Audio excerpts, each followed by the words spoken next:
Welcome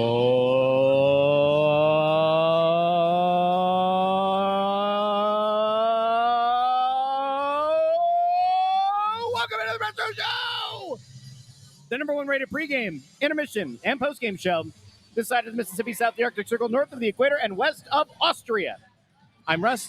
That's Anthony. Intern Andrew on the ones and twos, and Bundy will be here a little bit later on in pregame. Danny Breyer just met with the media. I had that streaming over on the Russ Joy Show. Great channel you should go subscribe to. We'll talk about what Danny had to say about Christian Dvorak signing, but it is a new year, new me. Load of crap. Same old us. Anthony, how are you? How's the new year? New Year's been great. Looking forward to this game tonight. A lot to talk about pregame.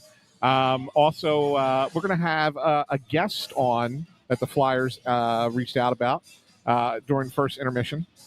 I love when I don't know that there's going to be a guest. Yeah, it was a last-minute thing. But is this a guest I'm going to be happy about? It's one of the, the artist thing that they've been doing. Yeah, I love the artist. Yeah, so Bruno, the artist who's got the shirt coming out Saturday for the Tampa game. It's a throwback to the 90s. The best part about him is he used to come to Flyers games. This is how he got into where his art goes back to. He used to come to Flyers games in the 1990s, right, and take pictures with his little Kodak of players. And I think he's got some Bundy-specific photos, which is why I said first intermission. So we knew that Bundy would be here. All right. Yeah. I like this initiative, having the artists do the shirts. Yes, I think it's really cool. It is really cool. A lot of talented people in the greater Philadelphia area. Agree. Should absolutely highlight. All right. By the way, someone's asking what section's the elevator. It's 121, 122. Come up to the balcony. Go through the glass doors. Tell them you're going up to the sports go through the glass doors. Come up to the balcony. Tell them you're coming up. Tell them you're up to see us. They know who we are by now. Do they? They know. Do they? Yes. Do they? They know. They might. Welcome in. It is an interesting night here. Obviously, the Flyers taking on the Anaheim Ducks, which means that it is once again a Cutter-Gauthier game. Jamie Drysdale plays his former team, but really tonight is about Ryan Poehling. Nah, just kidding. It's about Trevor Zegras. Zegras plays his former team, and Anthony, I know you've been down and around the team a little bit here since you've gotten back. Doesn't sound like he holds any animosity to his former team, but obviously players get up for these kind of games. Well, he doesn't hold any animosity to his former teammates, I would say. I mean, I think he was very specific in the way he said that today. Doesn't hold any animosity to his former teammates. Okay. I think that there's a little bit of, I'm going to show you that you made a big mistake with to the front office of the Ducks. Yeah. I think, and that's kind of how he was today. I think he's going to be amped up for this game. He was, he said he knows what the crowd's going to be like. He wasn't here last year when they played. He was injured and he didn't travel with the team, so he was not here for the Cutter game last year. But he said that he is well aware of what it was like, and he's looking forward to being out there in a similar environment tonight. Have we gotten an update on Matvei Michkov if he's playing tonight? I don't think he is. Now, I'm going to put it on intern Andrew to look at the warm-ups when the Flyers hit the ice here and see if they see him out there, if he's taking a line rush. He skated. They had an optional morning skate today. And he stayed on he was on the ice, but he stayed on longer than anybody else. He and Nick Delorier, who is also not in the lineup, stayed on for much longer than you normally would stay on for a morning skate. So I interpret that as not playing. We'll see if he shows up here in the skate or not. But I would say no is the likely situation. They did an X-ray on his foot. He got hit by a shot. It took an X-ray. The X-rays were negative, but it's still sore and a little swollen. Obviously, if he skated for 45 minutes this morning, right? Like, it's not something that's going to keep him out long term. It's probably something that's just a game, maybe two at the most. But I would think that it's not tonight. Not seeing any 39s out there. Yeah, I don't think he's going to get there. I assume he's not going to miss a lot of time. The X-ray was negative, so I saw somebody asking in the comments. That's what I just said. I'm saying, does that mean that Alex Bump is going to be getting the call up? I doubt it. Wouldn't think so. No. Hathaway will be in the lineup tonight. He came off early today, so I got to imagine he jumps in. Grabenkin jumps up to the third line. Hathaway plays on the fourth line. Okay. Yeah. That's it. So. Some people on Twitter have been noting that you've been pretty quiet since yesterday. Flyers made a re-signing. They extended young Christian Dvorak, 29 years young. Mm-hmm. And you are usually pretty, you've been getting into it with people on Twitter for a while. I didn't see you lighting it up on Twitter the last 12 to 18 hours. What gives? Usually you go after the quote-unquote trolls. Like, what's up? I put a story out today.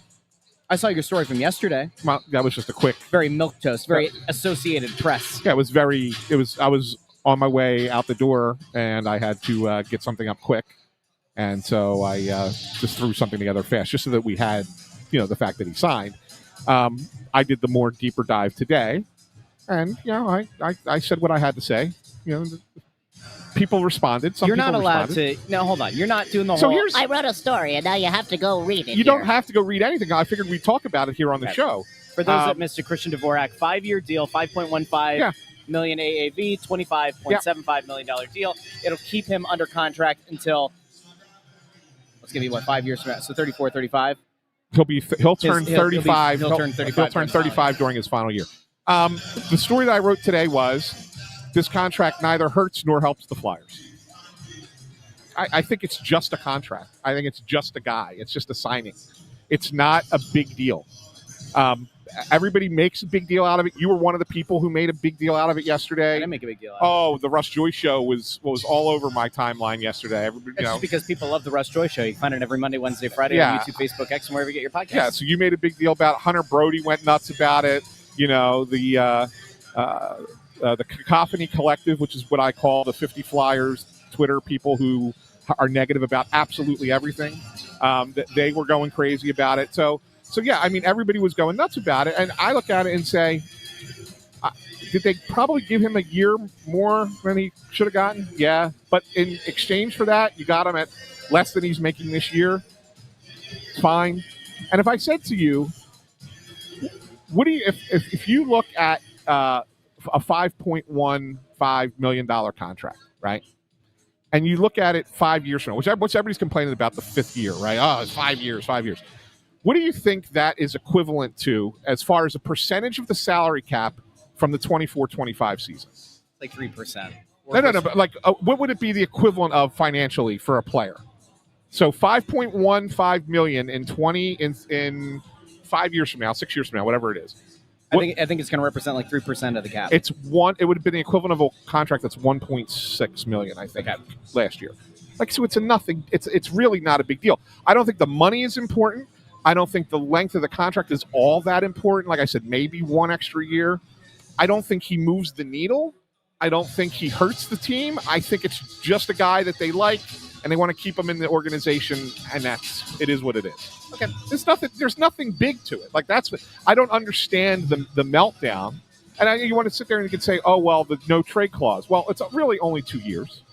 It's really only. I think the no trade clause is the thing that had me go like I made the joke, but it's almost like the Flyers do all these contracts via DocuSign, and when you're accepting the terms and everything, it's like they just turn that into a checkbox, like it's a required check to give a guy a no trade clause.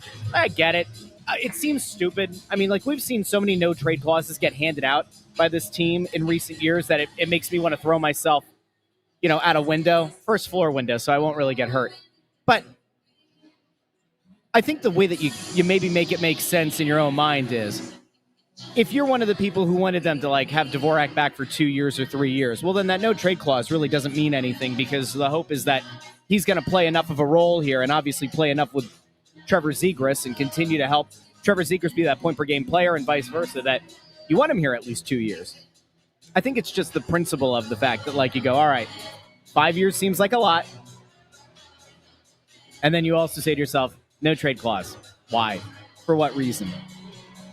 I can't get angry about the deal, but I also don't fall head over heels. It's not like one of those things that when this team signed Nick Delorier, I was like, why?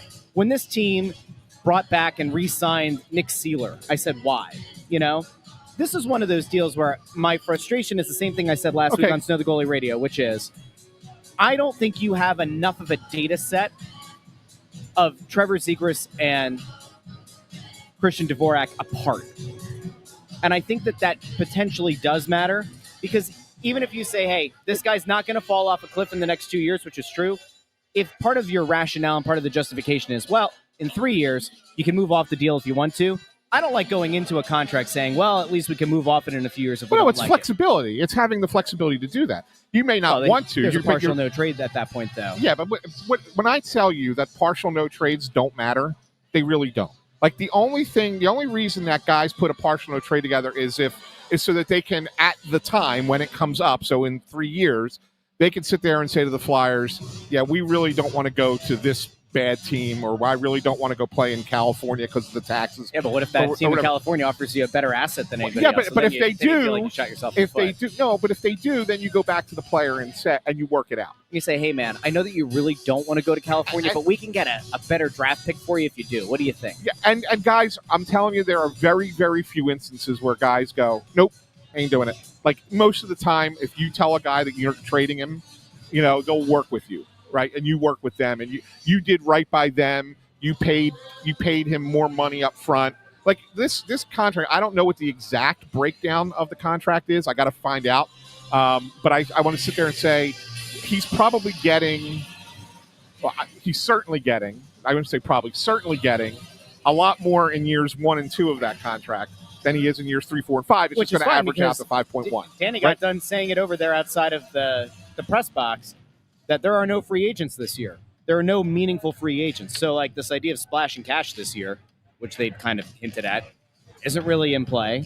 It is if you're trying to make a trade. So, but let me. But it's better if you're going to try to do something, front loading the contract now and then looking ahead to maybe 27 free agency. Like, all right, maybe that's the way to go. I don't know. Yeah. So here's the thing. So let's say Christian Dvorak gets to free agency in the summer. He's going to get over $6 million. I mean, he's not getting 5 years. He's probably getting what Wenberg got from the Sharks, which is six by three. Right? Yeah, that's probably what he's going to get. So 3 by 6. So you basically knocked $1 million off of the AAV by giving him 2 extra years at a number that, with the salary cap going up, is very movable if you need to. Like if he's not a productive player, he doesn't fit into the system anymore in year 4 and 5, or even year 3. You could move that contract. As long as he doesn't have a Garnet Hathaway precipitous fall off, then he should still be a valuable player because he plays center. Yes. Yeah, I mean it's what it is. That's what it is. So, this is a good question. In a vacuum, is this signing worse than the Hayes deal? I don't think that it is. So it's a good question. It's a fair question. I talked about this on my show last night. I don't think that it's nearly as bad as the Kevin Hayes signing, because the Kevin Hayes signing was done for a whole bunch of reasons, and none of them were particularly good. If you remember, the front office tried to sell Hayes as if he could be a 1C, and at worst a 2C, and they had drafted Nolan Patrick, and you and I kept saying he's a 2.5C. Yeah. And the hope was that Hayes would come in for a year, be the 2C, Nolan Patrick would outplay him, take the 2C the following year, and then maybe develop into a 1C. Hayes was never played the way that he should have been, which is probably down the lineup as a 3C. And what did he make? $7 million, $7.5 million, something like that, even a few years ago. So think about that cap percentage-wise. It was a huge overpay. The Dvorak thing doesn't make or break. So I ended up last night, I did a 90-minute show because people kept throwing comments in. I ended up in, I think, just about the same place you did. It's not a make you or break you deal. Right. It's not a deal that you're going to be unable to move off of if you really want to down the line. I'm just more frustrated that I wanted to see what this was going to look like. Dvorak and Zegras apart, get a real feel for whether or not Zegras is capable of being a center, even though it seems like they don't think he is. Ultimately, the math on this team and that glut of wings and everything, this team would be significantly better if you could trust Zegras to play center. You'd go Zegras, Couturier, Dvorak, Cates as your centers. That's actually not a terrible set of centers at this point in a rebuild. But as it stands right now, you're kind of in a little bit of a quagmire because you have Dvorak and Zegras kind of playing that center wing hybrid, and your fourth line isn't exactly lighting the world on fire. Yeah, I mean, and the other thing, and I know that everybody was kind of melting down about, was how this would block prospects, and it doesn't block them at all. This tells you exactly what you needed to know about how this organization feels about the readiness of some of those prospects in the minors. It tells you that they very clearly believe Nesbitt is a project, is going to be a few years away, which I think they drafted him expecting him to be. And I know that there might be some who disagree with this, but a 5-year deal tells me that they do not believe Jet Lachenko will be on this team to start the season next year. Well, but this effectively signals to you. I've told you it this is already. AHL or bust. Yeah, but I think that people had kind of been under the impression this organization believes enough in Lachenko, they're going to maybe even try to force the issue. No. This tells you Lachenko's starting in the AHL next year. Yes. Just be prepared. I mean, he's starting in the AHL next year, 100%. You still probably have another year with Nesbitt, needing development as well. Maybe 2 years on him. Berglund, interesting player. Yeah, I mean, just had a hell of a tournament. Had a hell of a tournament, and Jack Berglund had the kind of tournament that people would have killed for Lachenko having. People would have killed for half the production, a third of the production of yeah, Berglund. But I mean, he's a guy that can't. What's his weakness? You know what his weakness is? Who? Berglund. It's not a strong skater. Trying too much. It's not a caring strong, too much. Not a strong skater. So that's his weak. So I think that there's development that needs to happen there as well. What if the Flyers actually drafted players that could skate? I swear to, it's like every freaking prospect you talk about. No, but he's not a good skater. Usually that's the case when you're not a first round pick, right? When you're not a first round pick, usually the knock on you is either you're small or your skating is not as good as somebody else's, or there's a hockey IQ issue or something. Like it's usually there's something that you really need that you don't have, and so that's it's not a surprise that that's one of the deficiencies here. But he's still a good player. Yeah, good prospect. Berglund. Yeah, Berglund, and you're wondering, is he going to be? Now I've talked to some scouts who said that they think that ultimately in the NHL he might shift to wing. I've talked to some people in the organization who say he can absolutely play wing, but they think that he's still got what it takes to be a center, right? Yeah. So, but we have to find out. You have to wait and see. You're jumping to the conclusions and jumping to the, final determinations of what these guys are going to be and why this blocks those guys is. I don't think there's out there. It's oddly really enough, there. I don't know where this idea of him blocking people is coming from. I don't know where that's at. Who's saying that? There's nobody in this organization that's ready to play center. I don't know. I honestly have not seen that as a criticism of the deal. I think it's just been more of a, why did you feel the need to give a bottom six forward 5 years and a no trade clause, a full no trade for 2 years and partial after that? I think that's actually where the biggest criticism was. They don't have, if this were a situation where they had drafted a guy high like a Nolan Patrick, right? And they were like, hey, we want to give him a year with the Phantoms or whatever. And then you're looking at next year and you go, oh, well, Tocchet really wants to trust a vet, not a young guy. And there were a really highly drafted center that they believed in and the fans were really hyped up for. That'd be one thing. They're not hyped up about Jet Lachenko. They're really not hyped up about Jack Nesbitt. They're not really hyped up about Jack Berglund. He's not blocking anybody. And by the way, if you really were worried that a center is being blocked in the organization, Dvorak can play wing. Yes. And Briere said that. Which, by the way, you were there. I was. You shot video of this. I did. Yeah. Well, you want me to pull it up? Well, I mean, I don't know if our fans got to see it. Okay. Right? It's you could always go over to the Rush Joy Show, subscribe, and watch it there. But yeah, bring it up if you want. That was your intention, right? To get subscribers to the Rush Joy Show. He's holding the footage hostage. You must subscribe. I want 8 subscribers. I need 8 subscribers to subscribe to channel to show to Snow the Goalie. Hold on, I'll get it pulled up. The only problem here is I don't know. What question do you want me to go to? I don't know. I mean, I didn't know how you wanted to break it down. If there was anything that you thought was, I don't think that there was anything in his media availability that really stood out. I think the only thing that really kind of sort of stood out is there was a question about blocking players, and he really did seem to kind of hint that they just don't think anybody's ready to come up and take that spot at center. Yeah, I mean, because it's true. I think that's it. I really do think that's it. There was nothing about, he said, I think maybe the most notable quotable thing was there are no free agents. There are no free agent centermen. I think that was it. I was standing over there. I'm like, okay. I didn't think any of it was there was a revelation that came out. Did you? No.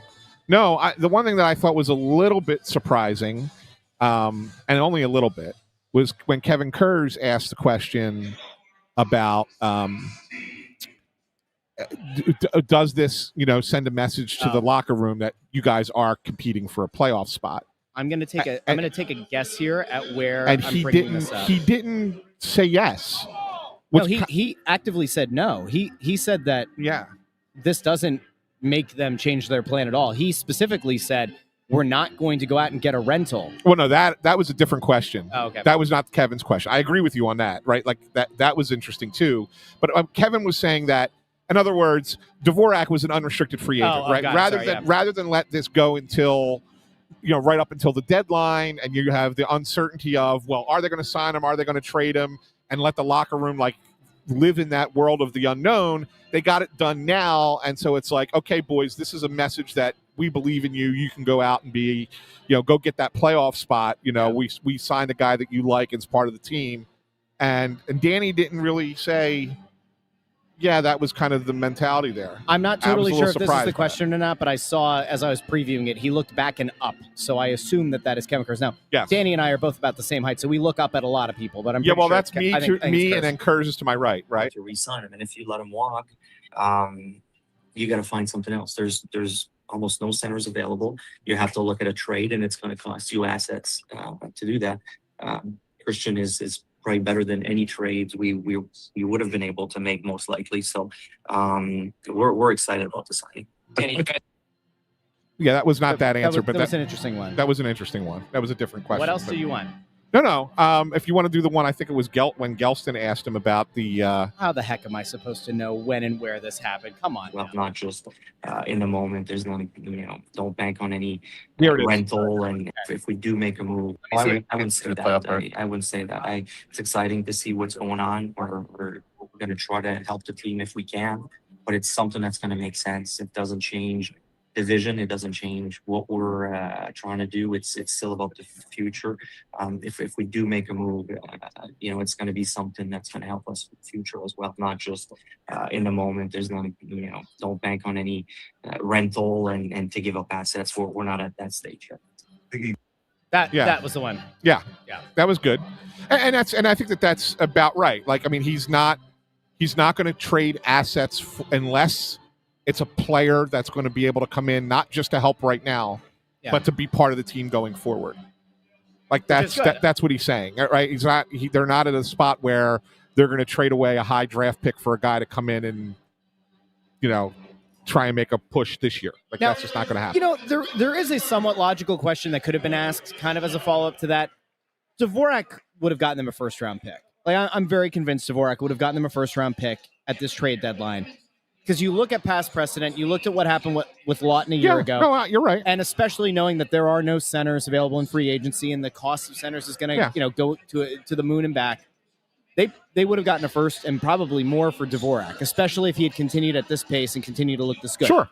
They very clearly do not have any interest in trying to figure out. And I understand your point on this the other day. Yeah. Why would you split up Zegras and Dvorak since it's working so well, right? But they very clearly believe that those two guys are tied together, and not that it's a symbiotic relationship. It's not a parasitic relationship, but they kind of do need to be together in the mind of this team. But if right now they do, for sure. But my point is, and I think Tocchet said this best today, he said sometimes, guys sign these deals, they think they need to be more offensive and do things differently. He says, I need Christian Dvorak to be Christian Dvorak. He needs to be the player that he is. Don't change. Nothing needs to change. And yes, maybe if they do get separated at some point, the player you get more concerned about when they separate is Zegras, not Dvorak. Because Dvorak's the same player no matter what. There's nothing that changes in his game. He's not a different player playing on that line than he would be if he was playing on the third line. He's probably a less productive player, but he's effectively going to get less points. But the way he plays the game is the same. Correct. Right. Whereas Zegras in another situation might not be. But see, this is the frustration, might not be though. The same. I don't know. Is if you did split them up and say Zegras wasn't that point per game guy, well, then guess what? That probably helps you with the negotiating, right? And I'm guessing that Zegras and his camp have a certain number, right? The Flyers have their number. I think the Flyers tried to get cute earlier this year. I think that they probably could have gotten a deal done at a pretty nice number. The longer this thing goes on, if Zegras were to be a point per game player who still believes he can be a center, right? Tell me that Zegras doesn't get $10 million a year if he's a point per game guy. if he plays close to all 82, right, and he's a point per game guy and he has a track record at center, even as a wing, I think that you're probably looking at a guy that his camp is going to kind of dig their heels in and say $10 million. I don't think that's where it would have been earlier in the season if they had negotiated it then. I don't know if he gets to. I don't know if he gets to 10. I don't think it gets that high. I think that they earlier in the season they could have gotten it done in the 8s, and I think you might end up at 9. I think he's going to get if he's a point per game guy, he'll get 10 because they will look at the comps, the player comps on this team, and when Konechny doesn't hit certain numbers and certain plateaus, and he's making 8+, and we all know what Couturier was when he was given that contract right before the 2 back surgeries, he's making 8+. If you're a point per game guy in the case of Zegras and you're young and you're about to be an RFA, I think you're probably trying to get close to that $10 million number. I could be wrong. I could. Obviously, the big hope here is that he's healthy because there have been seasons where he's been derailed with injuries, right? If he's healthy and he could be that point per game guy and part of that is playing with Dvorak, guess what? He's still significantly better than a lot of other guys on this team, significantly better than a lot of the players who were on this team the last few years. I don't know. Yeah. And just to kind of circle back to the whole get a first-round pick for Dvorak, while you're right that that's what they would get, aren't you then basically kicking the can down the road another 3 years because you just don't have those centers? And it's not like you're getting a top first-round pick there, right? I mean, the team that would trade for Christian Dvorak would be a playoff team. You know, the only counter to that, though, is because of the amount of parity in this league, right? Like, did Danny say it a little bit ago about how, like, you win a couple of games and you're in first place, and if you lose a few, you're, like, out of the playoff picture? Yeah. There is a case to be made that a team could theoretically make the trade for a Dvorak and then just hit the skids because the conference is a really weird place to play this year. Yeah. But point taken, you're probably looking at best, like, pick 18 or 19. Right, at best. At best. Right. And I'm not saying that that's not valuable. It certainly is. But it's not like you're going and drafting that top-line center that you want, right? Yeah. And then there's no centers in free agency. You don't have any centers ready to come into the league. So what are you going into next season with? Not a lot of good. Right. So that's why Dvorak makes sense to keep him. It makes sense insofar as they didn't tear this thing down.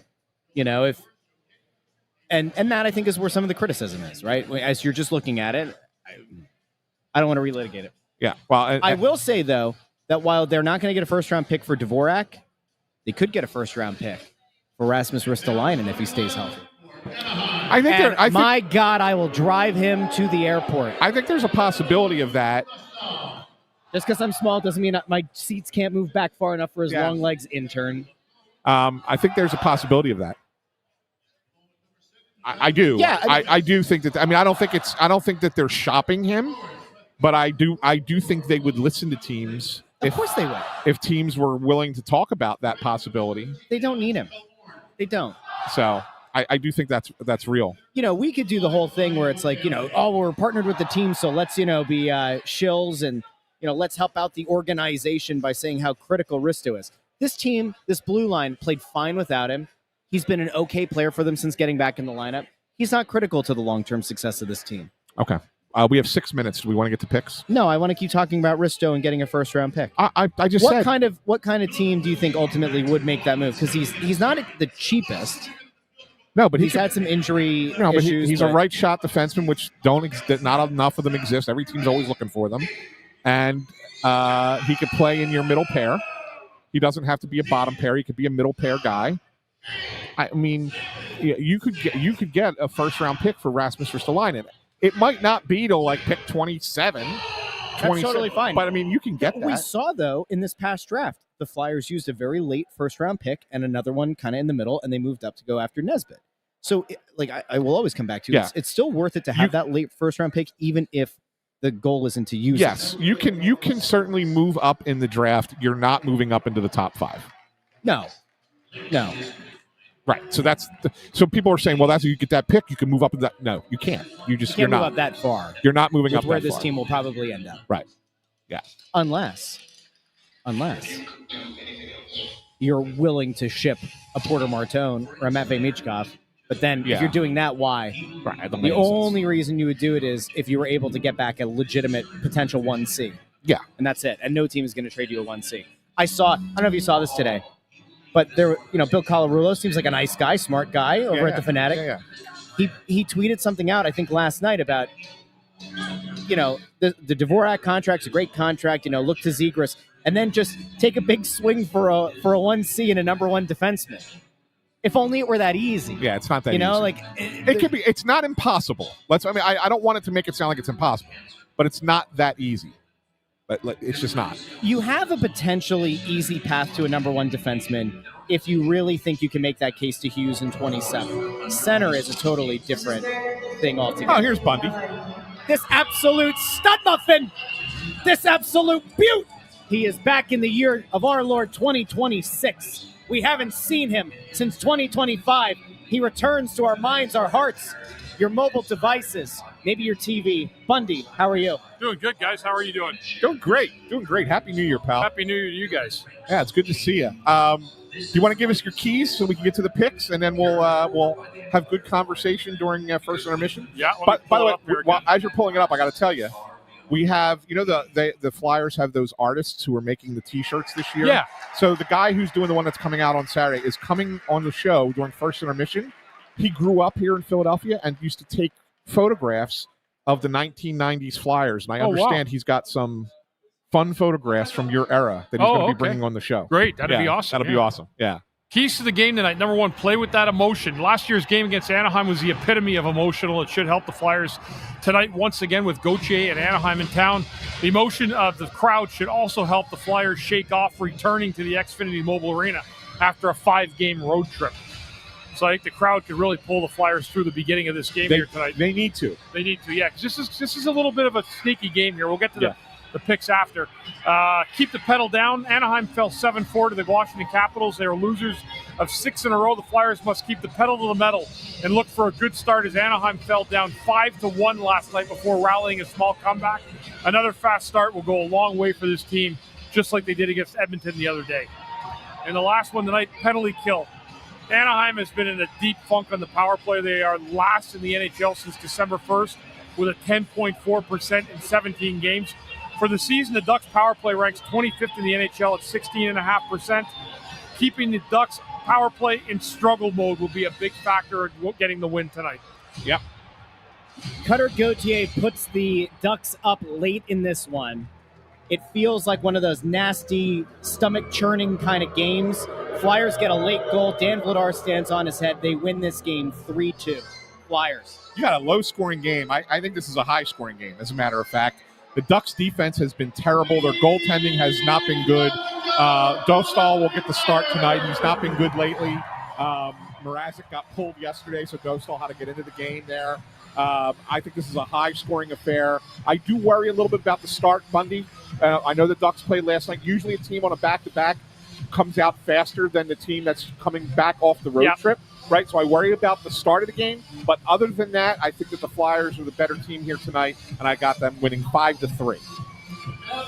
Yeah, I've been kind of going back and forth with this one most of the day, just as I was doing my notes and taking a look at it. Anaheim got smacked again last night, and they're probably a better team than they have. They've lost 6 games in a row. Flyers are coming off a really successful road trip. But I'm actually going to think – I actually think Anaheim's going to put one together today. Okay. I do. And I'm going to go with Anaheim with a 5-3 win tonight. I'm with you, Bundy. 3-2 Ducks. Wow. I think that the inverse of last year, where it meant more to the Flyers than it did the Ducks last year, opposite. The Ducks want their revenge on behalf of their teammate Gauthier. And if you watched that Capitals game last night, you said it was 7-4. It was 5-1. Yeah, it was 5-1. Their heads were not in it because they were looking forward to tonight. Wow. 3-2 Ducks. Wow. All right, well, get your predictions in over in the comments section. Don't forget, we will be back during the first intermission, second intermission, and post-game here on the Press Row Show. Do us a favor, like the video, share the video, subscribe, and you can go check out the latest Snow the Goalie from last week at Chickies and Pete's. We do have a programming note.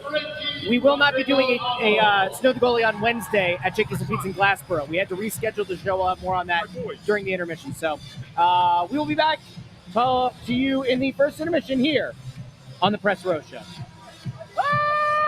There we go.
Show, the number one rated pregame intermission postgame show at the side of the Mississippi South, the Arctic Circle, north of the equator, and west of Austria. Flyers. Well, you know what? You can actually make the case. Former Ducks, 2. Former Flyers, 1. That's exactly right. It's been a heck of a game. We'll have all kinds of analysis of a first period that saw Trevor Zegras find the back of the net twice, Quitter Gauthier find the back of the net once. But before we get to that analysis, we have a special guest, somebody whose art has caught the eye of your team, your town, your Philadelphia Flyers, and a guy who has actually put together a heck of a design for some wonderful fans who come out to the game on the 10th. Bruno Guerrero's here. Bruno, how are you? What a pleasure to be here. Good to have you on, Bruno. Thank you. Thank you, Bundy. What a pleasure to be sitting next to you. Thank you. Thank you. Yeah, Same grew here. up watching you. This is great.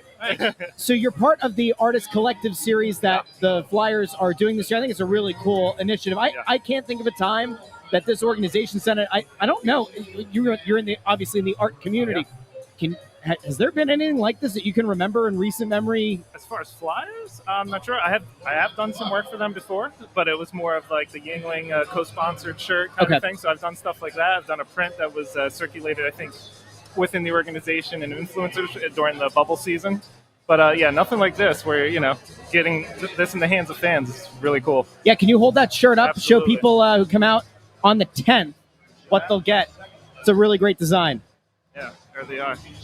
It really harkens back to some of the designs that you'd see in, I don't know, I'd say probably the 90s, right? 90s, exactly. Yeah. And that happens to be an era that you have a lot of fondness for as a fan. Is that correct? Absolutely. I grew up in that Bundy's era, and Lindros was like a superhero to me when I was a little teenager. And when we came up with what we wanted to do for this design, it was right up my alley because, the first thing I thought of was a Legion of Doom shirt. The big heads and the hockey players. So it was a nice. Great way to mesh things together here. Yeah, great stuff. I'm going to bring this up on the screen here because I've also found out, and I've seen that apparently you have 2 different Instagram accounts. One where you keep some classic images of the Flyers and of Philly teams, and then there's another account that you have that features your artwork. So let's, I guess, start off with this account where you have the retro images. Oh boy, look at and that. I saw that. Is this from the alumni game? This That is from the is. last Bundy's alumni in game. there. Bundy is in here. Hold on. Let's Oh, find. wait. Oh, I think you're cycling through the Hold different on. posts. Yeah. This is my fault. Hold on. Let's go here. There we go. There we go, yeah. Yeah. I think he's sitting next to a shelf. Let's see. I just saw it a little bit ago. Let's come. There he is. Yep. There you are, Bundy. Oh, yeah, great. Got a great shot of your ass. That's exactly what it is. Good stuff. So you're a 90s fan, we'll say, right? That Sure. was like the peak of the For me, fandom. yeah, I knew obviously the 80s Flyers, but early 90s, especially when Lindros came into the league, that's probably the turning point that, I've been playing hockey since that time. It influenced so much of what I've done. So, grew up with this stuff. You play hockey too? Yeah, not so much ice. It mostly roller. Started with foot hockey when I was younger, and then moved on up. But I have played ice, and I have played here on the ice here after a Pittsburgh Penguins game a few years back. And that was quite exciting to be sitting on the bench down there. Very cool. So you have another account that has your artwork. Right. And so I see a Couturier design here. Yeah. This is some I see- personal stuff. I see some stuff with La Colombe over here. I love it. Love a good that La was recent. Colombe That was in coffee. October. There was that little watch party, and there was their official announcement of partnering with USA Soccer. Very cool. That's very cool. Very good stuff. Now, I've been told that you also brought some other things Yeah, to just the some shots. This one's from '99 that I took. Look at Jonesy. Keith Jones. Jonesy's on there. You going to hold that up? People aren't going to be able to see Probably it not tremendously see it, well. but that's all right. We'll get an idea. That's from '94. And then the only photo I found of Bundy, his head's cut off. So I'm sorry about that, Bundy. That's okay. That is me. My head is cut off. Yeah. Hold that one up there, Bundy. Here, you know what? Remember his lower half? Wait, we could superimpose you. Hold on. Here, do this. Ready? Oh, that's true. Right, here we go. Oh, that's Ready? great. Ready? There Just we go. like the '90s shirt. Big head, Right there. little Big- body. Big head, little body. There you go. We've recreated it. That's what it's all about. That's Thank great. you. Absolutely. Thanks for sharing. Of course. So it's a pretty cool opportunity to get to see your design on a shirt that's going to be worn by many people in the arena. On on like an all-time ranking of coolest things that you've done, how does that rank? Pretty It's up gotta be there. pretty, gotta be it's up there, pretty right? up there. I'm sitting next to Bundy.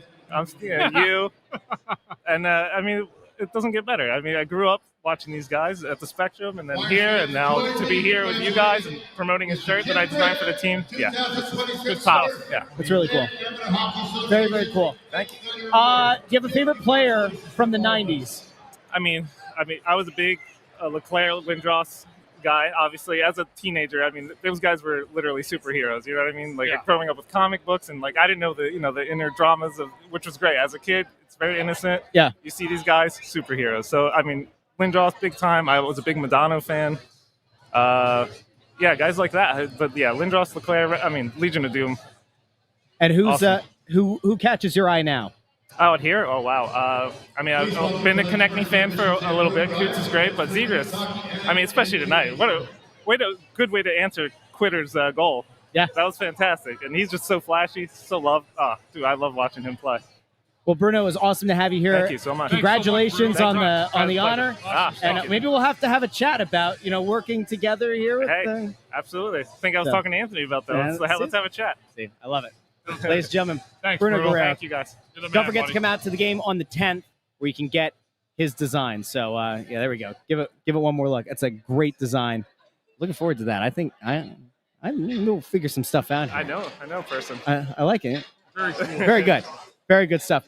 Thanks, Bruno. Thank you. We'll have. Thank you, Bruno. I think Ant is getting ready to come back and reclaim his seat. Take my seat. Yeah. He's Mr. Big Shot over there. Anthony. I'm going to to move over for Anthony. Okay. So hold on. Anthony was off kind of doing his intrepid reporting, I guess we'll call it, during the first part of the intermission there. So, Bruno, awesome stuff. I got to tell you, I think that it's one of the coolest initiatives that a team has done in a long time, having local artists do this stuff. Bruno, you got it. He's got the one other thing that he had is he has a card. I don't know what year that card is from, but What year is that from? 95? That's a 95 card. That's awesome. that was really neat. Really, really There cool you go. stuff. Let that dry a little bit. So Thanks, Bruno. I really do love the fact that the Flyers are doing this with the local artists. To me, it's like such a neat opportunity. There's so many great artists in this area. Like, why not? Yeah. So, very cool stuff. All right, so Anthony, you're here. Where the hell were you? I was just getting some information. That's all. Anything that you We'll talk about it during the next intermission. Here he goes.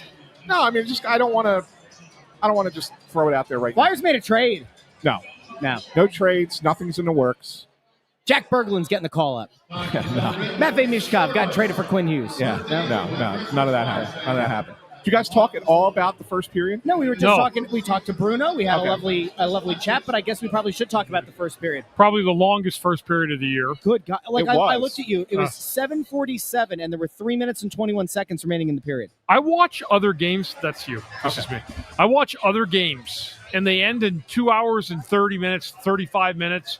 Flyers games go Not 250, Not here. 255, only at home. Yeah.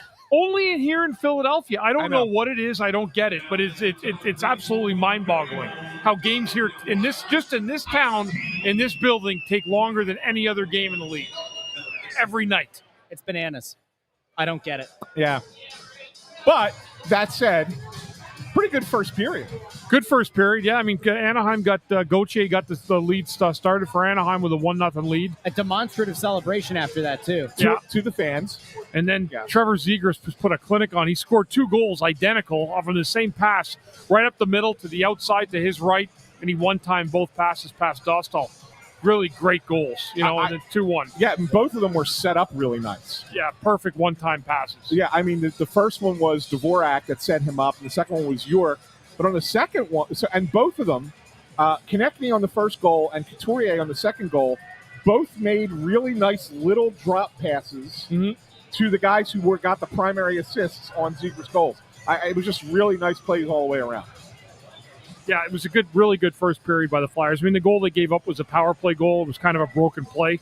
Gauthier shot it. It went in. A nice shot, low shot that beat Vladar.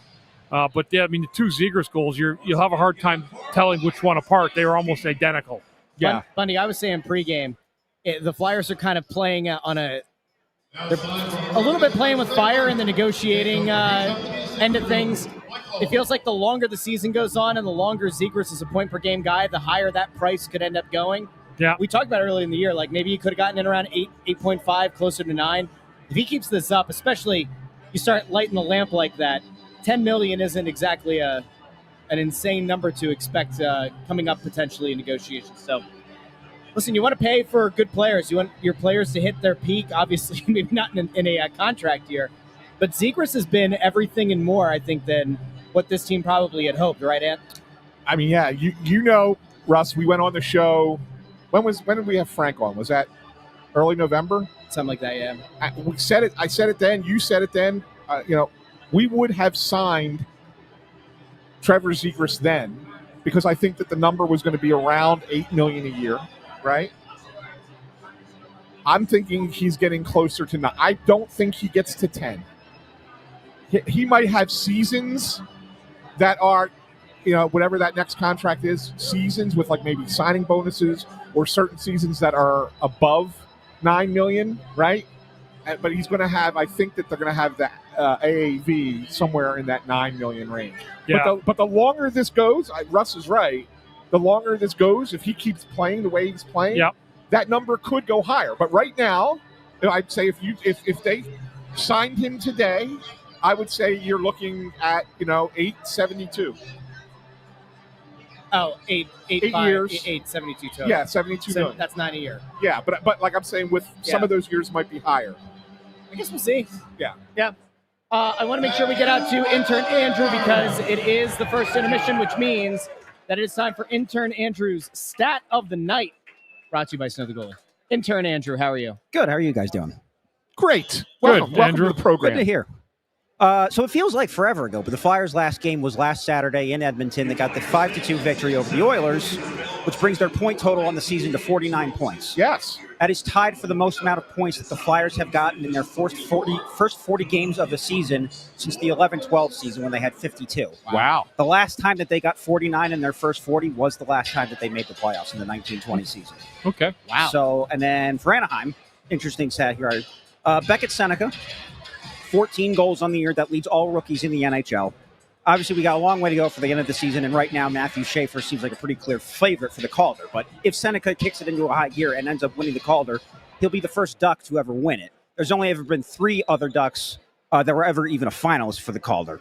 You have to go back to Paul Correa did it in 1995, local product Bobby Ryan in 2009, and ironically, Trevor Zegras in 2022. Interesting. Is his name, is it Seneki or Seneca? Seneca. Seneca. It is Seneca, okay. Yeah.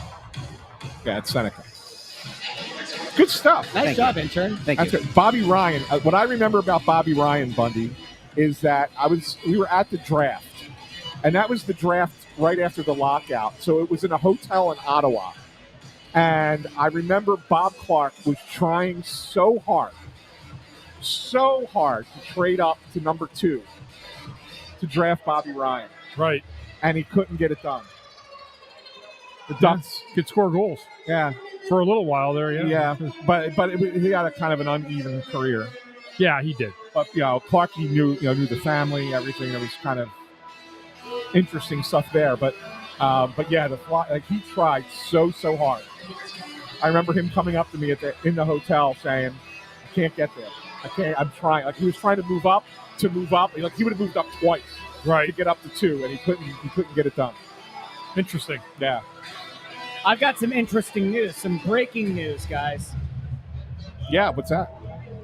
Believe it or not, a long-rumored thing appears to be true. And it affects not this team, but it absolutely affects your Philadelphia Eagles. Would you like to guess what it is? Is this? I have no idea. What is it? Something about the Eagles? Yeah. What do you got? Nikki Bella, WWE Hall of Famer, and Cooper DeJean have gone on dates. Breaking news. That's it. Okay. That was it. That was all. Good for him. Hey, you go and get a WWE Hall of Famer, good on you. That's right. Although, I mean, hey, they both claim to still be very single. So I guess you could shoot your shot. That's fine. You know? It's all good. It's all good. Could be an interesting second period here. The one thing about that period, Bundy, was a little chippy. It was. And I'm wondering if it gets a little bit chippier. We'll see. I mean, there's a lot of energy in the building that kind of players can feel it in a game like this because they're booing Gauthier. It feels like a little bit of a powder keg. We'll see how it goes, and what the score of the game is will always determine what goes on with the shenanigans. Yeah. Do you think the officiating is going to start to get a lot tighter to try to prevent it from? It might. Yeah, it might. It hasn't been too bad. I mean, just the emotion in the building makes it feel like everything's amplified. But we'll see what happens out here tonight. I'm looking to see if Bobby Brink is back on the ice, and I haven't seen him yet, but it doesn't mean that he's not. He was getting evaluated for a concussion, right? In that period? Yeah. Spotter pulled him. Yeah. Spotter pulled him after the hit, which ultimately ended up being a Ducks power play because Cates gets an instigator, and that's the play that Gauthier scores the goal on. Other than that, I didn't think Anaheim did much of anything. We will be back in the second intermission, where we'll also have trivia time with Intern Andrew. We'll be back post-game. Do us a favor if you haven't done so already. Like the video, share the video, subscribe. You are watching The Press Row Show.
Welcome into the Press Row Show, the number one radio pregame intermission postgame show design in Mississippi South, the Arctic Circle, north of the equator, west of Vienna. Oh, you went Vienna this time. You said Austria pregame. I'm going more specific to You're Vienna going more this time. specific to the capital.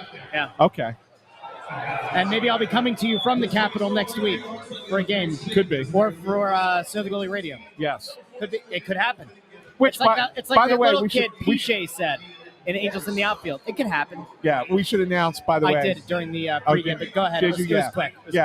We are not our show that was scheduled for Glassboro, New Jersey tomorrow night is postponed. We have a scheduling issue there, so we will reconvene next Wednesday, and I believe that's Northeast. Is that correct? Is Malvern next week? No. I don't know. I gotta look. Oh no, next week's the Warrington one because that's where we have the Phantoms guest.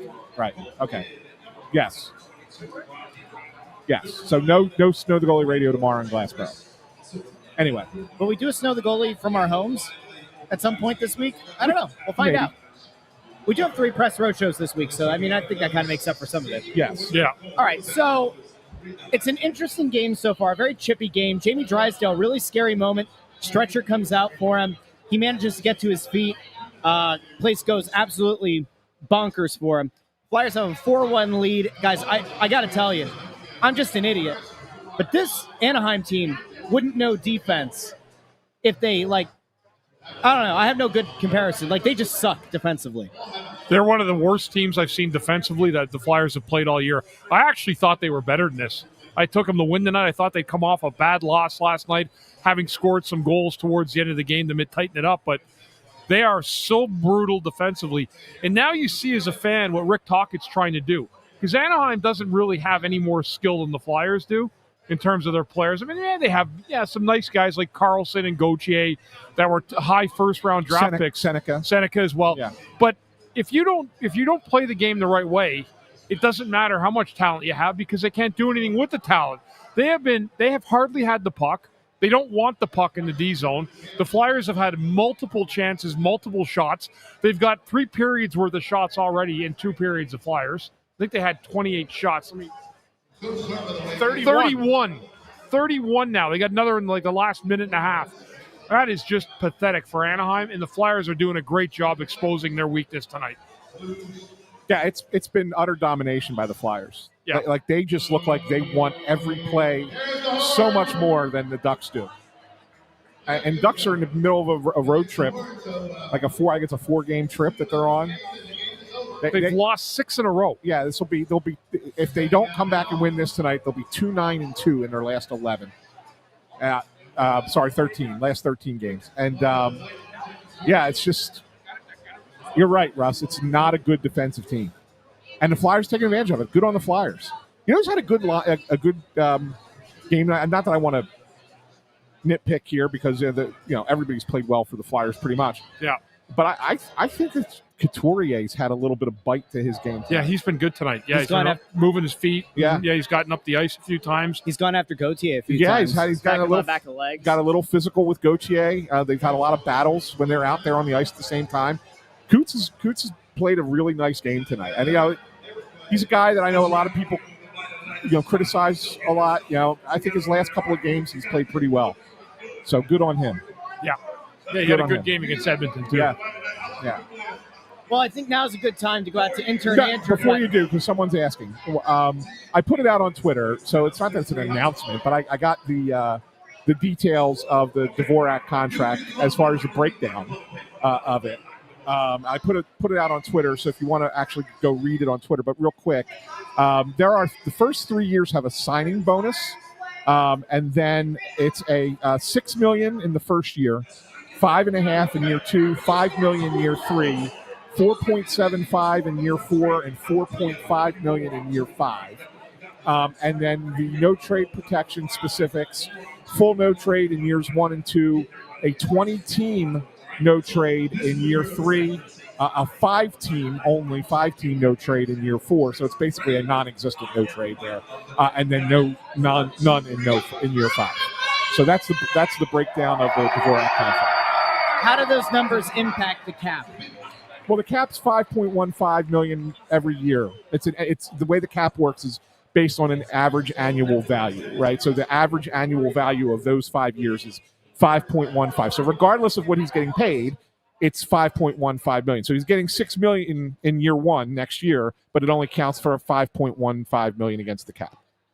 There we go. So that's just how it works. Good. Yeah. Nice bit of reporting there, Anthony. You got it. Wow. Yeah. Doing a little bit of work. Sometimes. All right, now you can go to intern Andrew. It's time for intern Andrew's trivia time. Guys, it's been a bit since we've done it. Do you have your instruments ready? Ready. We do. 1, 2, skiddly diddly do.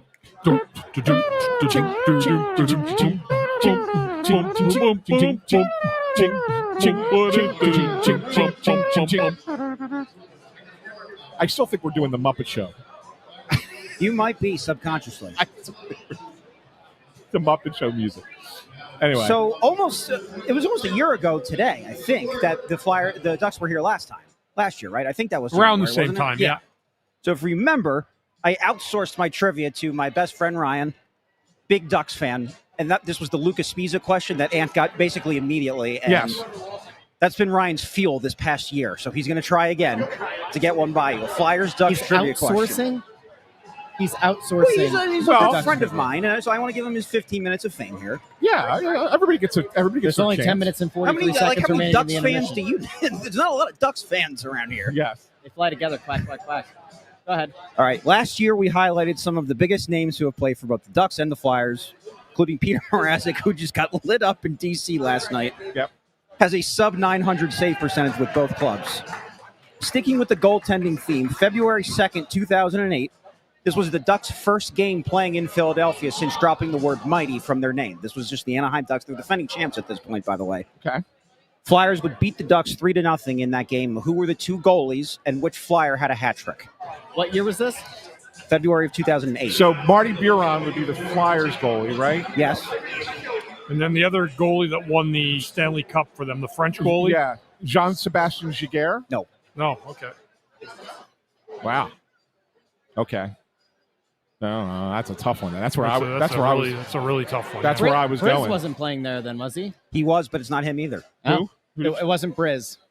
I was Oh, thinking maybe Briz. I forgot about Briz. Yeah, I forgot about Briz being there at that time. Yeah. So it was whoever was with Briz. I'll give you a hint on the hat trick. First and only hat trick of his career. Oh. Flyers hat trick. And they won 3-0. Yeah. Scored all 3 goals. Surprised I don't remember this one. I was doing, I think, radio. Yeah, that would have been radio. That was the year they went to the conference final. The first year after the worst season ever. Was that your first year of radio or second? My second year. I didn't do the worst year ever. I was doing pre and post game now. So then it was your first year on radio. Yeah, that year would have been that when they scored. Yeah, the 3-0. Would have been your first year on radio. Yeah. Oh man. Was Joffrey Lupul around then? Well, not with the Flyers yet. It's not Lupul. No. Well, Lupul was later. When was Billy Leno here? But he would have been on the team, though, because 2008 was when he had the Game 7 goal, right? Yeah. Yeah, you're right. Yeah. It's not him. It's not him.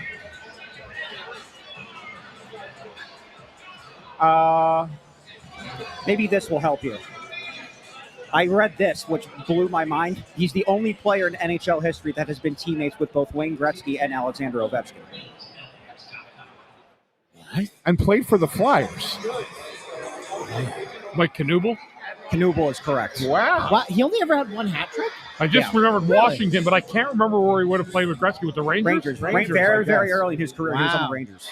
That's pretty cool. That's a good one. Good trivia. So the Ducks goalie, do you remember part 2 of the Lucas Spiza question was which country he represented at the Olympics in 2010? No. Well, he played for Switzerland. Right. He was the Swiss goalie at the 2010 Olympics. Jonas Hiller. That is correct. Yeah. Wow. Yeah. Okay. Great question. So the last thing he put, fun fact, 12-year-old Ryan was in the building in his J.S. Giguère jersey that night. He loved Giguère as a kid. That's what made him want to play goalie and what made him want to wear the number 35. How about Said all he wanted was to see his idol in net and a Ducks win. So he was 0 for 2. That's a good question. Hiller played. That's a good So question. the last thing he wrote, thank you, Philadelphia, for teaching me a great life lesson. You don't always get what you want. There you go. Who said that again? It's his friend Ryan who came up with the Ryan. trivia question. Okay. Good question. Good stuff. Ryan. Now, Andrew, you're not going to leave the screen No. because we got to bring my son Andrew on. Andrew. Where do you want him, man? Let's put him here so we can hear the questions. Come between me and Bundy. Come between me and Bundy. Oh. All right. There we go. So my son Andrew is here. Yeah, we'll repeat the questions. You'll be able to hear me. Okay. So if you remember, last year we had intern Andrew versus my other son Anthony, as to see who knew me better. And unfortunately for my older son Anthony, intern Andrew won that trivia competition. He's a better son. So I brought in the heavy hitter. I brought in my son Andrew, the younger son, and I want to exact revenge. Like the Ducks came here looking to exact revenge, didn't work. But the SanFilippo family is looking to exact revenge. So I'm putting it all on my son Andrew. I'm going to give him my headphones, and so he'll be able to hear Russ ask the questions, and then we'll see which one gets it right. All right? All right. Is it like a buzzing fastest thing, or is it like a... You guys just call it out, I guess. We're just yelling? All right, here we go. I have 6 questions. If it's a tie, I jump. All right, here we go. We're going to go Price is Right rules. If it's a number, it's the closest to the number without going over. No. Are you ready? How many Facebook friends does Anthony SanFilippo have? We have to write it? No, you say it. 1,100. No way.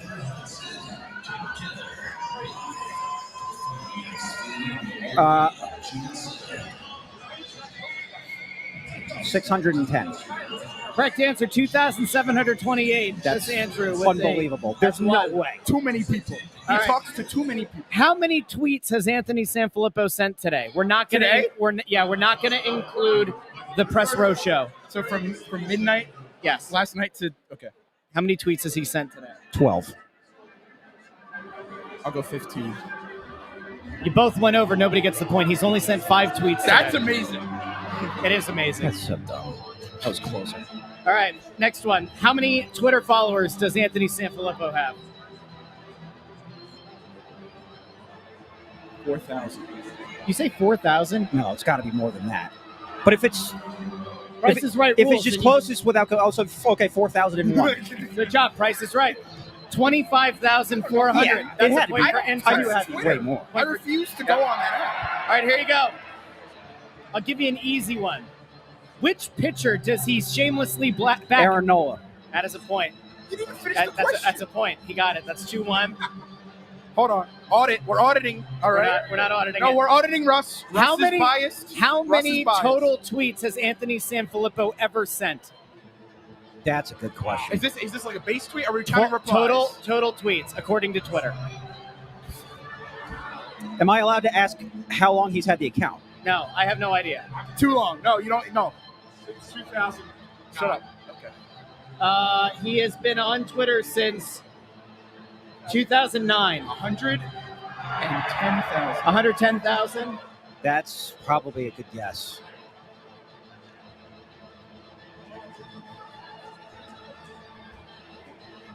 I'll say 0, and you just could go under. I'll say that's a little bit too many. Okay, I respect it. What is it? Intern is correct. What was it? What was the number? 33,400. Yeah. So he's up 3-1. With how many questions left? I think he actually wins because there were only 6 questions. I'm undefeated. But we'll do against this. children. We'll do this anyway. Last question. Don't shake your head. Which of the following? Excuse me. Which of the following? I found a bunch of Anthony SanFilippos in the world. Which of the following is not a position held by an Anthony SanFilippo? Is it a Wynn Resorts board member, CTO of Rakuten, CEO of Pinnacle Entertainment, or VP of Finance, Business Strategy, and Development for Synchrony? Rakuten. I'll say C also. What? That's the Rakuten one. You were right and you had it first. So Rakuten. Okay. So the final score is 3-2, Hold on. but intern I'm Andrew going to defend wins. myself real quick. No, you're not. One of the questions, one word. So we are here. All right. That game was incredibly flawed. I'm done. That game was not flawed. The game was really well. First, you should have at least made us write them down. Because First of all, I just waited for him to answer. I didn't want to do strategize. this game. And Anthony last night goes, "Hey, don't forget tomorrow we're going to do trip." I never heard one question. It's probably better that way, Bundy. It is. It's better that way. It is. My children have disappointed me yet again. The game was flawed. And my intern one again. So your daughter's the only one that you're proud of, right? Like at this point. Who just, by the way, got into grad school today. Oh, Did good she? for her. Yeah. Where's she going to go? Well, we'll see. I mean, she got the first response came today. So from Jefferson, so she got into Jefferson. Get out of town. Yeah, it's Good great. for her. Yeah, What's she going for? Speech and language pathology. Wow. Yeah. So we'll see where she ends up going. But. I get why she's the only one you're proud of. Yeah. Yeah. Yeah. Yeah. Thanks, Oh, Deirdre. by the way, being proud. I know this doesn't directly happen from the Bundy lineage, but Bundy, tell the people again what your son's friend did. Oh, this the is other awesome. day. The thing that was on Twitter, the videos and everything. My son's one of his best friends, Keith Miller. They went out and they actually tracked down that kangaroo down in Washington Township. The wallaby. Yeah. I like kangaroo because it just sounds cooler. But they heard it was loose down there, and he went with a group of guys one night, and they trapped it, caught it, and brought it back to the Lots of Love farm. And they were on TV. They were all talking about it, right? They were on Fox News in the morning on the couch on Saturday morning on New Year's Day. Yeah, there they are right there. There's the wallaby. And, so a great bunch of kids, and everybody came home happy. Watch this thing take off, though. Like, they're surrounding it. It just kind of hops away, like, very, very delicately. And there it goes. That's wild. That's wild. Incredible stuff. Good stuff, Bundy. Good stuff. All right, third period action coming your way. Bundy, the Flyers have a 4-1 lead, obviously.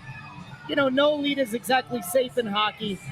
How important are the first 5 minutes of this one? Well, they're important because the Flyers have been dominant in this hockey game, and they can play in Anaheim zone. So if you know that you can do that, don't change anything. Just do what you've been doing this whole game, and you'll get out of here with a big win. We will be back post-game here on the Press Row Show. Do us a favor if you haven't done so already. Like the video, share the video, subscribe. We will talk to all of you after this one here on the Press Row Show.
Pregame Intermission Postgame Show at the side of the Mississippi South, the Yorkshire north of the equator and west of Austria. The Philadelphia Flyers skate away with a 5-2 win over the Anaheim. Who gives a duck? And quitter Gauthier. Look, that was one of the dirtier games I've ever seen a team play. Yeah, a couple elbows late. Yeah, they were dirty. Yeah, they were dirty, man. Yeah. Like, it's been a while since you've seen a team play like that. Yeah. I had something else, man. I don't know. There were multiple elbows. There was the what we think was a leg-to-leg hit, but initially looked like a headshot to Jamie Drysdale that led to the stretcher. There was the hit on Brink that took him out of the game that looked like a concussion. A concussion as well. Yeah, Trouba elbowed Barkey. Yeah, Trouba elbowed Barkey. That was an intentional elbow. One, in fact, Bundy. That was a yeah. I think that there's a possibility that the league reviews that one tomorrow. Yeah, they may have a look at that one. They may have a look at the Trouba one. I mean, Gudas threw one too there, but that's on top of a pot. Like, you're on top of a guy, and you're just kind of like give him a little shove. That's different. But the one that Trouba did on Barkey, he's skating right at his head. Yeah. With speed and throws that elbow, right? Yeah. So yeah, like I don't know. I don't know what the Ducks' plan was tonight. It certainly didn't work. And Did they have a plan? And they played like. There's a Ducks fan. Yeah, poor guy. They played like a shot duck. Yeah. Who was that Nintendo game? Duck Hunt, right? Duck Hunt, right? That's what it was like. Duck Hunt. Yeah. Yeah. Absolutely. Yeah, they were. The Flyers played well. Like, I thought they had really good sticks tonight, like keeping passes out of the lane. But man, Anaheim just doesn't play defense. They have no commitment to it, no system defensively, and the Flyers really exposed them tonight in this game. I mean, they really, really got on them and made them look foolish at times. 38-18 were the final shots on goal in this game tonight by the Flyers. Yeah, and I'll tell you, Nikita Gurbankin, yeah, he gets the empty net goal. That's fine. The most impressive play that he made was canceling the icing. Yeah. Because that leads to the penalty by Gudas. Yep. Because Gudas is now kind of a little ticked off that he got beat to that spot, and he wants to go get give a little shove to the guy. The Flyers get a power play out. Now, they don't score, but, I mean, that kind of play, that kind of energy. He had great energy from him. Garnet Hathaway looked like a new man tonight. Yeah, he has the last two games. Like, really, really looked good tonight. So there was that. Really, I mean, there was not a player on the Flyers who you said, yeah, didn't have a good game. Like, everybody played well. Everybody played well for them, and that's a good thing to see. Yeah, and Vladar wasn't overly tested in this game at all. Like, he could have played it in a rocking chair for a lot of it, but he did a good job. Made a couple saves in this game, but nothing spectacular. I thought he didn't look as sharp as usual, and maybe it's just because of the few shots that he had, how sporadic it was. Gave up some bigger rebounds than I think we're used to seeing, but. He wasn't bad. He wasn't bad by any stretch. No, it didn't matter. Like, he was fine, totally fine. Yeah, it was a legitimately solid performance end to end, and this. Boy McMullen says, "Fridge said on the radio, what are they saying? Got you, Cutter?" And Saunders said, "No, I don't think that's it." But if they don't have to worry, but I don't think they have to worry about a hot mic. Yeah, that's good. That's good. This is one of those nights, really quick, that, like, I know that there are people out there who are actively complaining about, this team is going to end up in the bottom, blah, blah, blah. Tonight felt like a playoff game. And tonight is one of those nights where you just know that if this team makes the playoffs, this place is going to be a madhouse. Yeah. It was and great. This is it's a great atmosphere tonight. It's a fan base that has long been craving a playoff appearance. It is a fan base that's ready to absolutely blow the roof off the place if and when a playoff series happens here. Yes. Oh, did you want to bring up that Zegras quote? Yeah, I mean, this is the kind of thing that, like, this dude just gets it. This isn't like fake Bryce Harper pandering. This is just like genuine. This guy understands this city. So this is Trevor Zegras. I think this was during the second intermission. It might have been during first intermission. I think it was the second intermission. And I want to throw to this because this, to me, is a perfect encapsulation of this guy just getting what it is to be a Philadelphia Flyer. Of emotion. I mean, he gets it. He gets the fan base. It's good stuff. Yeah, he does. He does get it. Yeah. And he's going to be here for a long time. Yeah. Make no mistake about it. He's coming back. No, he will be. I think he gets. I think he gets a max deal. The question is just how much they're going to end up having to pay him. Right. Yeah. So that's what it really comes down to. It's not every day though that the team gets a guy like that at that kind of talent. Yeah, all that.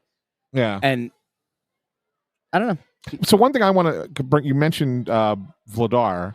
Mm-hmm. I asked Talk about it. Was it yesterday? I think it was yesterday. About at practice about the possibility of playing him more. Like tonight was his 25th start in the first 41 games. We're at the official halfway point, right? So it was his 25th start in the first 41 games. And I asked Talk, I said, do you plan on utilizing the goalies at about the same pace in the second half? Or do you feel like you can lean on Vladar a little bit more? And, he was saying, you got to be careful. You don't want to overdo it. He's never played more than, 38 games in the season, whatever the heck the number is, right? Total number. But then he did say, he's like, I'm not afraid to play him 4 in a row. Interesting. And I looked at the schedule this week, and it's tonight and then day off. Thursday against Toronto, day off. Saturday. Tampa, day off. Tampa. And then they go on the road and they play at Buffalo, where Sam Ersson has played well. Yeah. And it makes me wonder, Bundy, do you go 4 in a row here? Yep. Right? I do. Got to go for the juggler to try to stay in that playoff hunt and give yourself some cushion. Right. And that's exactly why I would play Vladar. I would play Vladar as often as I can where the schedule allowed it. You can't play him 2 games in a back-to-back. Right. But if you get a day off between every game, now's the time to do it. You got to go for it. I agree. And I think this might be the time you see Dan Vladar go 4 straight games. And 5 and 6, because then it's back-to-back. It's at Buffalo, at Pittsburgh, right? And they know, like I said, Ersson usually plays against the Sabres. He plays well against the Sabres. So maybe that's the game he gets. And then you're right back to Vladar again against Pittsburgh the next night. I kind of think that's what they're going to go to, and I think that was what he was hinting at when I asked that question. So I would not be surprised if Dan Vladar gets 4 straight games here at home. Yeah, I agree. It'd certainly be interesting. Anything else you guys wanted to get to? No, it was I told you 3-hour game tonight, guys. It was unbelievably long, and this was a regulation game, Bundy. It was, yeah, I know. Like, can you imagine if this thing went overtime or shootout? Or Zegras got the hat trick? Yeah, and they had if he would have gotten the hat trick and been able to clean the he was out there at the empty net at the end. It was one of those ones where you're like, gee, I hope he scores. Oh, that's fantastic. That's fantastic. Listen, I think the only way to end tonight is with one other clip from Trevor Zegras. And we're going to violate one of our own rules because this made it past the censors on TV. And so we're just going to act like we didn't know that he says what he's about to say. He was asked on the bench what it was like to score 2 goals against his former team. A team that might have given up on you, Trevor, and you come in here, you pot 2 in that first period. How good did that feel? Fucking amazing. Fucking amazing. Guy gets it. Yeah. Yes, he does. Yes, he does. Good for him. That's a heck of a game. Remember, should play the bomb sound. Early. Sounder. Oh, yeah, you're right. You know what? Good call. Yeah. Good call, Ant. Yeah. There you go. Drysdale said earlier this week, this game was for Trevor Zegras. It wasn't about him anymore. It was about Zegras. I don't think it was. And Zegras really rose to the occasion. And lastly, I think it was a little bit about Vladar too. So keep this in mind. Dan Vladar gets named to the Czechia Olympic team today, right? Yep. Team, the Czech team. Every country back in the beginning of the season got to name 6 players to their team. Mm-hmm.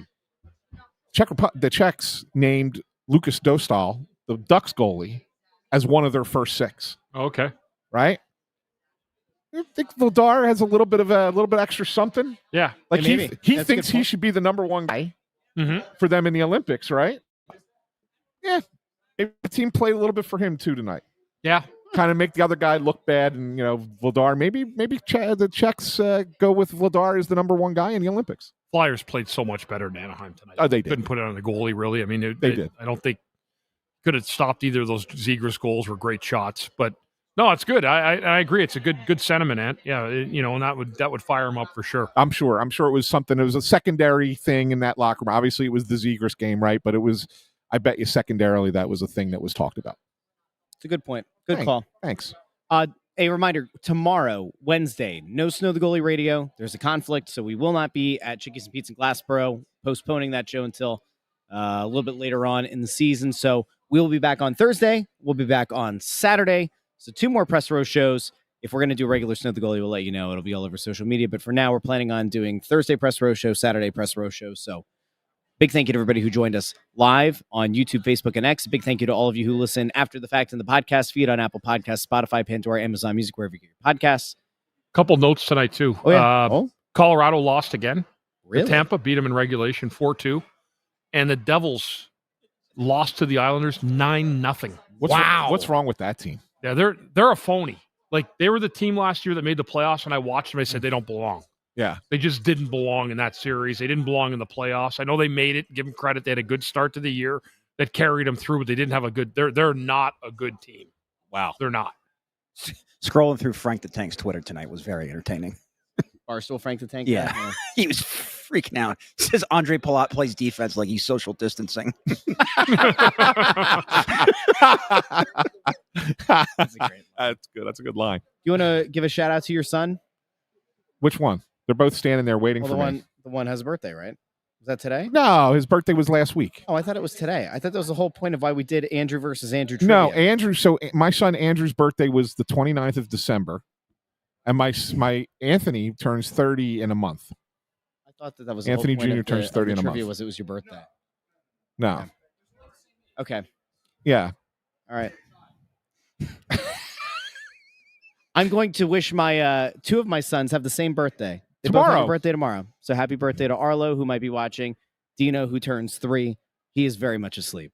But Yes. happy birthday to both of them tomorrow. So. I think that's hysterical. And what are the odds of having 2 kids that many years apart land with the same birthday? I know. That's unbelievable. Right? They share the same birthday. Same birthday. And they're different ages. That's unbelievable. Yep. They're not twins. Exactly 6 years apart. 6 years apart. Wow. It's crazy. That's unbelievable. Right? It is. Yeah. That's pretty wild. I told it's a 1 in 365 chance. I told If it was in a leap year, it would be 1 in 366. Well, it ended up being better that way though, because my wife went into labor on the 6th, and one of the nurses came in and said, "Oh, you're gonna have an insurrection baby for January 6th." And I was like, and I think my wife looked at her and was like, "Yeah, this baby's gonna come out on the 7th." And I was like, "All right, well now we got 2 on the same day." Weird thing to say. It is a weird thing to say, right? Yeah. But weird things are said in life, and weird things are sometimes said on the Press Row Show. And with that, it's time for us to end. Find Bundy on Twitter at Therien6, and on Twitter at SanFilippo. Intern Andrew at Intern Andrew. I'm on Twitter at Joy on Broad. We'll talk to each and every one of you Thursday here on the Press Row Show. Like the video, share the video, subscribe, and we'll talk to all of you very soon here on the Press Row Show. Good night.